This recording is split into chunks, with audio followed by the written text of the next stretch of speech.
un titre à mon message, de dire Seigneur, parle-nous, parle-nous. On a besoin que tu nous parles. Et c'est vrai qu'on a besoin de savoir, parle-nous Seigneur. Et Dieu nous dit ce matin, sachant que dans les derniers jours, sache que dans les derniers jours, il y aura des temps difficiles. Et on va aller au verset 10. Au verset 10, s'il te plaît. Pour toi, tu as suivi de près mon enseignement, ma conduite, mes résolutions, ma foi, ma douceur, ma charité, ma constance, mes persécutions, mes souffrances. À quelle souffrance n'ai-je pas été exposé à Antioche, à Icône, à Lystre? Quelle persécution n'ai-je pas supporté? Et le Seigneur m'a délivré de toutes. Frères et sœurs et amis, nous sommes appelés à ne pas nous arrêter et à ne pas reculer. Mais nous sommes appelés à avancer. Même en sachant que dans les derniers temps, il y aura des temps difficiles. Les temps difficiles ne doivent pas nous arrêter, ne doivent pas nous faire reculer. Dieu nous avertit par des signes. Et les signes sont là. Les disciples demandent au Seigneur et leur disent, Seigneur, quand viendra ton événement? Il dit premièrement, attention, attention de ne pas être séduit. La séduction peut nous faire sortir du chemin étroit et resserré. Attention d'être séduit. J'ai une voiture. Attention, j'ai une voiture. Je peux me payer une plus belle voiture. Je me la paye. Mais j'ai une voiture. Et je vais prendre un crédit. Parce que je suis séduit. Je suis séduit parce que je vais prendre un crédit parce qu'il me faut encore une plus belle voiture. Alors, nous devons faire attention de ne pas être séduit par les choses de ce monde. Faisons attention. Ce n'est pas moi qui le dis ce matin, mais c'est la parole de Dieu qui le dit. Attention d'être séduit. Soyons contents avec ce que nous avons. Soyons contents. Le chrétien, l'enfant de Dieu, doit être content. Et doit faire attention que dans les derniers temps, on va être séduit. Mais l'enseignement, toute écriture est inspirée de Dieu, est utile pour enseigner, pour convaincre, pour corriger, pour instruire dans la justice et la vérité de Dieu. Une fois que je suis instruit, mais je vais faire selon ce que Dieu me demande. Amen. De faire attention, de ne pas être séduit. Attention à la séduction. Vous savez que presque tous les ans, il y a des modes. Il y a des modes. Et je ne vais pas rentrer dans la mode. Je vais rester dans la parole de Dieu. Amen. Si la parole de Dieu me dit de faire attention, je vais faire attention. Parce que dans les derniers temps, attention, il est écrit que beaucoup perdront la foi. Mais où? Dans les derniers temps.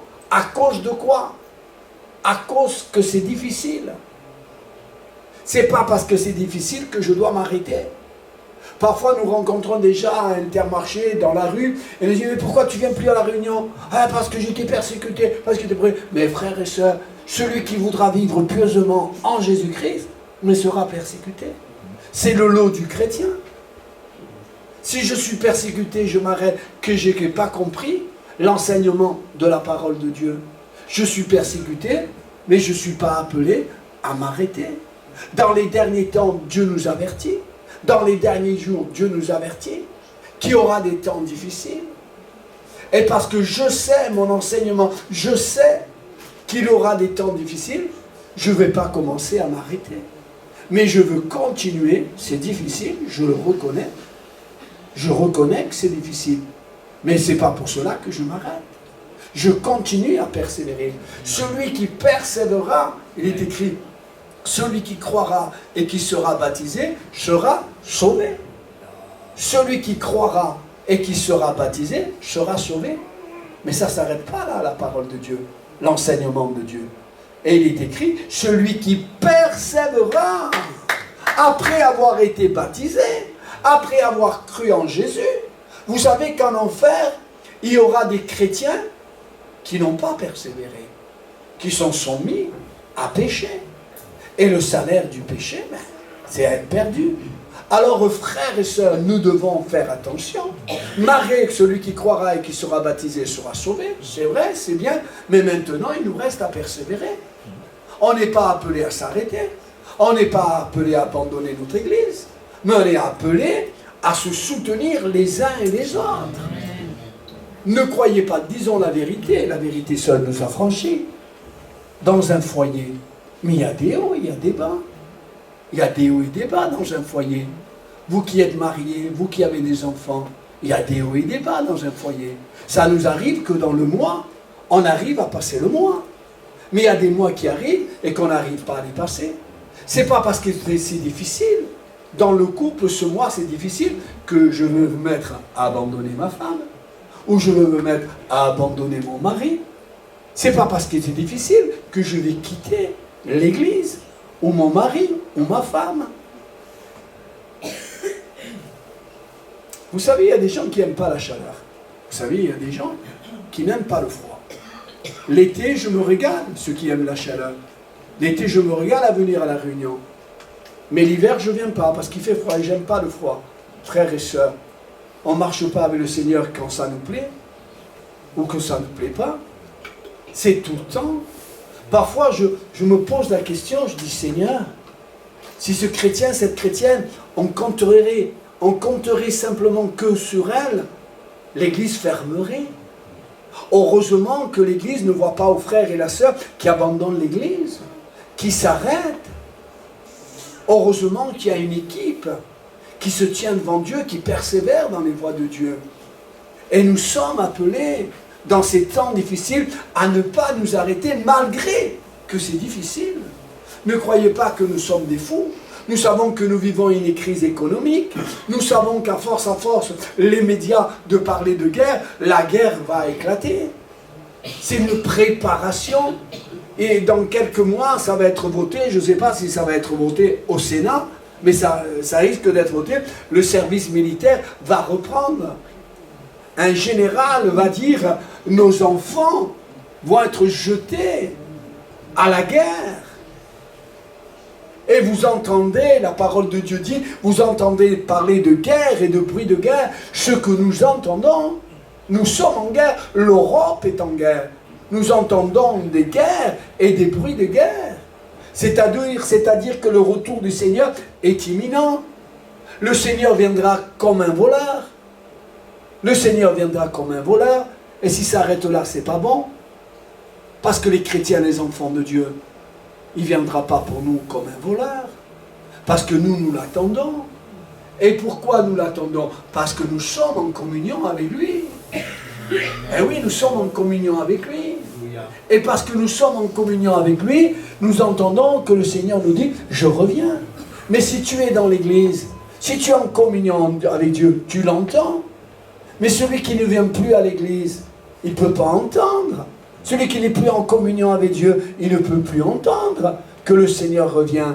Alors il viendra pour lui, il viendra pour elle, comme un voleur. Nous ne sommes pas appelés à être perdus, nous sommes appelés à être sauvés. Alors, frères et sœurs, dans les derniers temps, il y aura des temps difficiles. Cela ne doit pas me faire peur, mais je vais continuer à persévérer, à lui faire confiance. Je lui fais confiance quand ça va bien. Je lui fais confiance. Parce que ça va bien. Mais je ne lui ferai pas confiance quand ça va mal. Est-ce que le Seigneur est celui qui peut se tromper? Le créateur du ciel et de la terre. Il a fait des choses à merveille. Est-ce que je peux mettre le doute dans mon épreuve que je ne vais pas sortir de cette épreuve?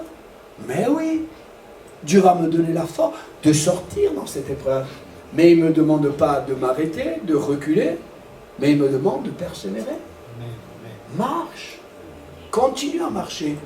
Vous savez, si le peuple d'Israël est allé de victoire en victoire, c'est parce qu'il a marché. Il est sorti de l'Égypte. Et il s'est mis à marcher vers la mer Rouge. Il s'est mis à marcher. Et nous sommes appelés à marcher. Pourtant, la mer Rouge, c'est bien, c'était bien, mais c'était déjà le désert. Avant d'arriver à la mer Rouge, il y avait déjà un désert. Et ils ont persévéré dans le désert. Ils ont persévéré dans l'épreuve. Nous voyons certains frères et certaines sœurs que dans l'épreuve, ils s'arrêtent. Dans le désert, ils s'arrêtent. Dans le désert, ce qu'il ne faut pas faire, c'est s'arrêter. Il faut continuer à persévérer pour sortir de ce désert, pour sortir de cette épreuve. Alors ils vont vers la mer Rouge, et la mer Rouge s'ouvre, et après encore, il y a un autre désert.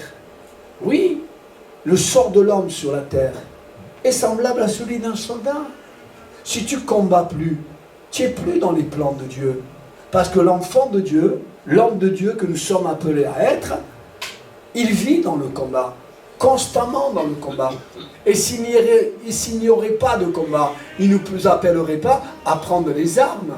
Parce qu'il est écrit dans la parole de Dieu, prenez les armes de Dieu. Parce qu'il y a un ennemi de nos âmes. Il y a un ennemi et nous devons prendre les armes. Et l'ennemi de nos âmes, qu'est-ce qu'il veut? Il veut qu'on s'arrête. Et Dieu, qu'est-ce qu'il veut? Mais Dieu veut qu'on avance. Qui on va écouter? L'ennemi de nos âmes qui nous demande de nous arrêter, ou Dieu qui nous demande d'avancer? Et ils sortent d'un désert, il pourrait dire au premier désert qui vont s'y mettre, le peuple d'Israël, de reculer en arrière. Nous ne sommes pas ceux de ceux qui abandonnent, mais nous sommes de ceux qui avancent. Alors ils avancent au premier désert. Au deuxième désert, la mer Rouge s'ouvre et il y a le désert du Sinaï. Dans la région du Sinaï, le désert. Alors, à un moment, ils avaient soif. Et dans le désert, il n'y a pas d'eau. Ils avaient soif. Ils vont rencontrer un grand lac, Mara. Et l'eau était amère. Pourquoi l'eau n'était pas douce? Pourquoi l'eau n'était pas douce? Pourquoi l'eau était amère? Parce que Dieu voulait les apprendre à qu'ils leur fassent confiance. Nous sommes appelés à faire confiance à Dieu en toute situation.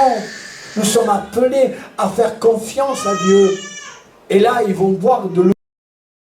Ils vont se mettre à boire de l'eau de Mara. Et quand ils boivent l'eau de Mara, elle est amère. Elle est amère. Elle est amère. Et qu'est-ce qu'on fait? On recule, on va en arrière. Il y a des moments dans la vie d'un homme, dans la vie d'une femme, dans la vie d'une église. Il y a des moments amers. Mais nous ne sommes pas appelés à s'arrêter. Nous sommes appelés à faire confiance à Dieu. Mais Dieu, qu'est-ce qui se passe? Et Dieu nous dit, mais prends ce bois. Pas n'importe quel bois. Pas n'importe quelle foi. Il lui dit, prends un certain bois et le jeter dans l'eau de Mara. L'eau de notre épreuve. L'eau qu'on ne comprend pas. Parfois, il y a des situations dans la vie d'un homme, dans la vie d'une femme, dans la vie d'une église. Il y a des situations qui arrivent et on ne comprend pas. Pourquoi cette eau est amère? Elle pourrait être douce, c'est Dieu qui nous conduit vers là. Mais Dieu est celui qui veut nous apprendre à ne pas être des enfants gâtés, gâteux, mais des enfants solides. On veut tous se donner rendez-vous au ciel. On veut tous se donner rendez-vous au ciel. Mais pour cela, il ne faut pas s'arrêter. On n'est pas appelé. Vous savez, il y a des boxeurs au milieu de nous. Et quand on boxe, et tac, tac, tac, et qu'on voit que l'autre, il est plus fort que nous, vous savez, qu'est-ce qu'on fait? On se couvre. On se couvre pour qu'il ne nous donne pas assez de coups. On se couvre, on nous a appris de se couvrir. Il nous donne des coups et on se couvre. Et par des moments dans la vie, on ne donne pas des coups, mais on doit se couvrir. Mais Dieu est avec nous. Dieu est avec nous, même si on nous donne des coups et qu'on ne comprend pas. Il nous donne des coups, mais on avance. Et on fait confiance. Et jette ce bois dans l'eau de Mara, dans l'eau de ton épreuve. Jette ce bois. Et jette ce bois dans l'eau de Mara. Et l'eau devient douce. Et le peuple d'Israël peut boire. Dieu ne se trompe pas. Il veut t'amener d'expérience en expérience. Dieu veut affermir ta foi. Dieu veut agrandir ta foi. Dieu veut bénir ta confiance que tu mets en lui. Alors, frères et sœurs, le peuple d'Israël, c'est vrai qu'à un moment, il marche, mais il tourne en rond. Il tourne en rond. Nous devions nous devions être des maîtres. Chacun de nous. Nous devions être des maîtres.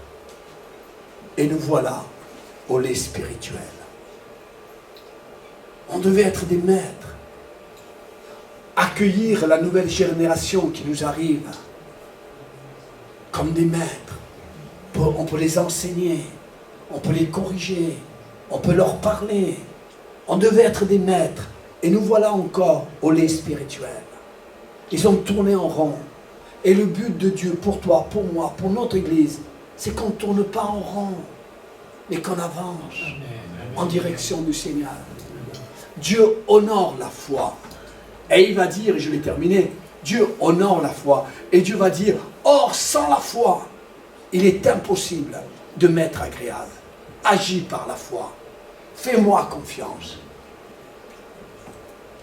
Quelques espions, il y avait Caleb, il y avait Josué, ils vont au pays de Canaan, où coule le lait, le miel, et ils viennent, et ils donnent des rapports. C'est des géants, c'est des monstres, ils vont nous tuer, on va être des sauterelles pour eux, ils vont nous écraser. Et Josué et Caleb, qui avaient foi, ce que Dieu te demande à avoir, la foi. Josué et Caleb donnent un autre rapport que les autres qui était négatif. On n'est pas appelé à du négatif. Malgré, quand je dis qu'il y a des temps difficiles, nous sommes dans les temps difficiles. Nous le reconnaissons que nous sommes dans les temps difficiles. Mais ce n'est pas maintenant qu'on va abandonner. Rappelez-vous, et je reviens à Josué et je termine. Ce pasteur, il est fatigué, ça fait des années qu'il est dans le Seigneur. Il est fatigué, il vient de travailler et il se gare au bord de la route. Et il est là, il dit, Seigneur, nous poings nos mains. J'en peux plus. Et le Seigneur a de l'humour. Il lui dit, regarde sur ton rétroviseur. Et un rétroviseur dans une voiture, ça nous permet de regarder en arrière. Regarde combien des années en arrière tu m'as servi. Vous savez combien des années tu m'as servi. Pour le peu qui reste. Pour le peu qui reste. C'est pas maintenant qu'il faut arrêter. Je sais, je reconnais, c'est moi-même qui permet qu'il y ait des temps difficiles. Je vous ai averti, il y aura des guerres, il y aura des bruits de guerre, il y aura des tremblements de terre, il y aura des famines. Je vous l'ai dit, mais je vous l'ai dit pour vous avertir. Quand ces moments arriveront, n'arrête pas, avance et continue à me faire confiance. Et là, frères et sœurs, il fait confiance au Seigneur. Alors, frères et sœurs, Josué et Caleb disent, non, non, mais Dieu est assez grand. Pour ces géants, on va les battre. Le géant de la drogue, de l'alcool, de la violence, de la méchanceté, de la réussite, de ceci, cela. Ces géants veulent nous tuer. Oui, si Dieu n'est pas avec nous. Mais si Dieu est avec nous, avec nos enfants, nos parents, les gens que nous aimons, si Dieu est avec nous, mais on va aller. J'ai la victoire, j'ai la victoire, j'ai la victoire dans le nom de Jésus-Christ. J'ai la victoire, j'ai la victoire, j'ai la victoire dans le nom de Jésus-Christ. Alléluia.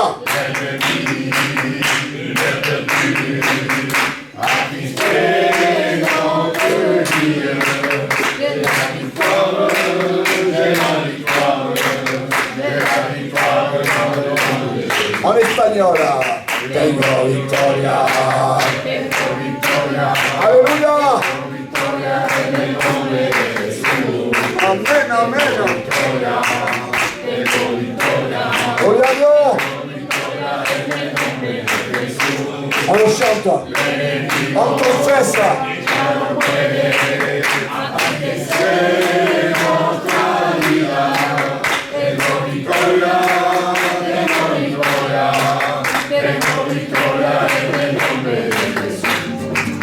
Et on pourrait se dire, en ton nom, Seigneur, nous sommes là, tous réunis devant toi. En ton nom, Seigneur, nous sommes là, tous ensemble on te chante avec foi. Honneur au Père, honneur au Fils, honneur à l'Esprit du Dieu Tout-Puissant. Honneur au Père, honneur au Fils, honneur à l'Esprit du Dieu Tout-Puissant. Alléluia. Alléluia. Donc